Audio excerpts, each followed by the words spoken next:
c'est bien de célébrer la protection, la journée internationale qui a comme thème protection et sécurisation des hommes des médias afin de permettre le plein exercice de leur métier. Leur métier, c'est notre métier, tu le connais, il est celui d'informer le monde sur ce qui se passe dans le monde, mais également ce qui se passe au Burundi. Mais aujourd'hui, on sait que les 90% des crimes qui sont commis contre les journalistes au monde restent toujours impunis. Au Burundi, il y a eu les autorités burundaises qui ont accepté de commencer des enquêtes sur les méfaits qui sont en train d'être faits sur certains journalistes. Dernièrement, il y avait Esdras Ndikumana. Avant, il y avait d'autres journalistes. Mais ces enquêtes, aujourd'hui, on peut dire qu'elles n'avancent pas. Je veux bien, on a parlé avec le procureur général de la République qui dit toujours que les enquêtes continuent.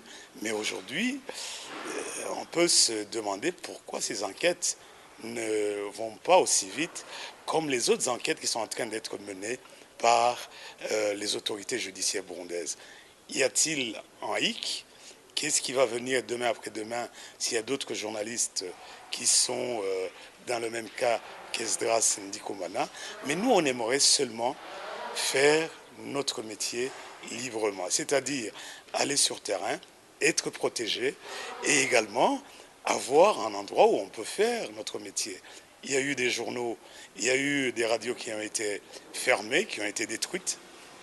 Aujourd'hui, il était grand temps, quelques mois après, qu'il y ait au moins la réouverture de ces médias.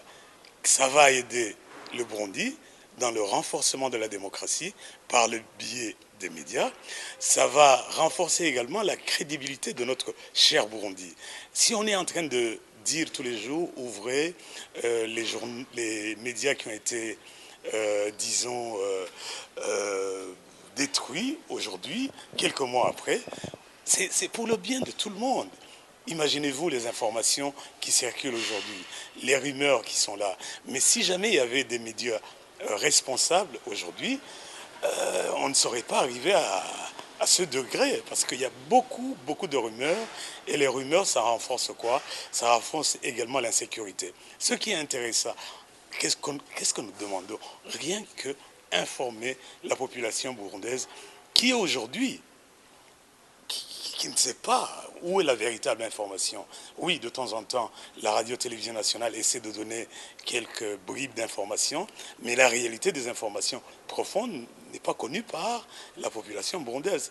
Donc on aimerait que demain après-demain, le jour de la célébration de cette journée contre l'impunité qui est en train d'être commise à l'endroit des journalistes étrangers burundais, essayer d'appeler les autorités. Je les connais, ce sont des gens qui aiment leur pays.